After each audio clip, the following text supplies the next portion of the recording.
Hi guys, welcome back to Prasanna Dhanush YouTube channel. ವಾರದ ಕತೆ ಕಿಚ್ಚನ ಜೊತೆಯ ಎರಡನೇ ಪ್ರೋಮೋ ಬಿಟ್ಟಿದ್ದಾರೆ. ಸೊ ಈ ಪ್ರೋಮೋ ರಿವ್ಯೂ ಮಾಡ್ಕೊಂಬೋಣ ಬನ್ನಿ. ಅದಕ್ಕಿಂತ ಮುಂಚೆ ನಮ್ಮ ಚಾನಲ್ ಫಸ್ಟ್ ಟೈಮ್ ನೋಡ್ತಾ ಇದ್ದೀರಾ ಅಂದರೆ ದಯವಿಟ್ಟು ಸಬ್ಸ್ಕ್ರೈಬ್ ಮಾಡ್ಕೊಂಡು ನೋಡಿ ಅಂತ ಹೇಳ್ತಾ ಬನ್ನಿ ಇವಾಗ ರಿವ್ಯೂ ಮಾಡ್ಕೊಳ್ಳೋಣ. ಸೊ ಗೈಸ್, ಅದಕ್ಕೂ ಮುಂಚೆ ನಮ್ಮ ಬಾದ್ಶಾ ಕಿಚ್ಚ ಸುದೀಪ್ ಸರ್ ಯಾವ ರೀತಿ ಕಾಣಿಸ್ತಾ ಇದ್ದಾರೆ ಅಂತ ಕಮೆಂಟ್ ಮಾಡಿ ತಿಳಿಸಿ ನೋಡೋಣ.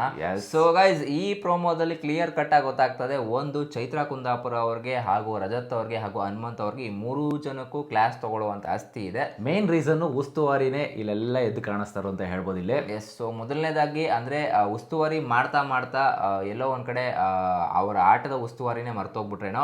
ಸೊ ಮಾತಿನ ಮೇಲೂ ಕೂಡ ನಿಗಾ ಇಡ್ತಾ ಇಲ್ಲ. ಸೊ ಮತ್ತೆ ಕಂಟಿನ್ಯೂಸ್ ಆಗಿ ಅದೇ ರೀತಿ ಮಾತಾಡ್ತಾ ಇದಾರೆ ಅನ್ನೋದು ಕೂಡ ತೋರಿಸ್ತಾ ಇದಾರೆ ಇದರಲ್ಲಿ. ಇಲ್ಲಿ ಉಸ್ತುವಾರಿನ ಲೈಕ್ ಮಾಡೋದು ಬಿಟ್ಟು ಅವರ ಪರ್ಸನಲ್ ಜಗಳಗಳನ್ನ ಜಾಸ್ತಿ ಮಾಡ್ಕೊಂಡು ಜಗಳ ಆಡ್ತಾ ಇದಾರೆ ಅಂತ ಗೊತ್ತಾಗ್ತದೆ. ಮೇ ಬಿ ತುಂಬಾ ಜನ ಅದನ್ನ ಮೋಸದ ಆಟ ಅಂತಾನು ಹೇಳಿರ್ತೀರಾ. ಸೊ ಇವತ್ತು ಕ್ಲಿಯರ್ ಕಟ್ ಆಗಿ ಗೊತ್ತಾಗುತ್ತೆ ಯಾರು ಮೋಸ ಮಾಡಿದ್ದಾರೆ ಅಂಡ್ ಯಾವ ಟೀಮಿಗೆ ನ್ಯಾಯ ಸಿಗಬೇಕಾಗಿತ್ತು ಅಂತ.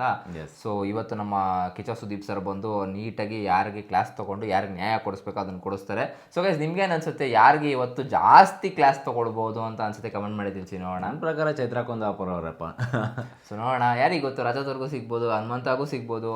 ಸೊ ಯಾಕೆ ಅಂತ ಹೇಳ್ತಾ ಇದೀನಿ, ಬಿಕಾಸ್ ಒಂದು ಕಡೆ ಮೂರು ಜನನು ಕೂಡ ಒಳ್ಳೆ ಕಂಟೆಂಟ್ರುಗಳೇ. ಸೊ ಸ್ಟ್ರಾಂಗೆಸ್ಟ್ ಕಂಟೆಂಟ್ರುಗಳು. ಸೊ ಮೂರು ಜನನು ಇಲ್ಲಿ ನನಗೆ ಕನ್ಫ್ಯೂಷನ್ ಆಗ್ತಾ ಇರೋದು ಯಾರಿಗೆ ಏನು ಹೇಳ್ತಾರೆ ಅನ್ನೋದೇ ಗೊತ್ತಾಗ್ತಿಲ್ಲ. ಯಾಕಂದ್ರೆ ಯಾರಿಗಾರು ಒಬ್ರಿಗೆ ಏನಾರು ಒಂದು ಸಣ್ಣ ಪುಟ್ಟ ಹೇಳಿದ್ರು ಕೂಡ ಅವರು ನೆಕ್ಸ್ಟ್ ಸೊ ಅದನ್ನು ಕೂಡ ತಲೆ ಇಟ್ಕೊಬೇಕಾಗಿರುತ್ತೆ ಕಿಚ್ಚ ಸುದೀಪ್ ಸರ್. ಸೊ ನೋಡೋಣ ಯಾವ ರೀತಿ ವರ್ಕ್ ಆಗುತ್ತೆ. ಆ್ಯಂಡ್ ನೀವು ರೆಡಿ ಇದ್ದೀರಾ ಕಿಚನ ಪಂಚಾಯತಿಗೆ ಅಂತ ಕಮೆಂಟ್ ಮಾಡಿ ತಿಳಿಸಿ ನೋಡೋಣ. ಸೊ ಗೈಸ್, ಇದಾಗಿತ್ತು ಈ ಪ್ರೊಮೋ ರಿವ್ಯೂ. ಸೊ ಏನನ್ನಿಸ್ತು ಅಂತ ಕಮೆಂಟ್ ಮಾಡಿ ತಿಳಿಸಿ. ಸಿಗೋಣ ಮುಂದಿನ ನೋಡಿದಲ್ಲಿ. ಅಲ್ಲಿ ತನಕ ಬಾಯ್.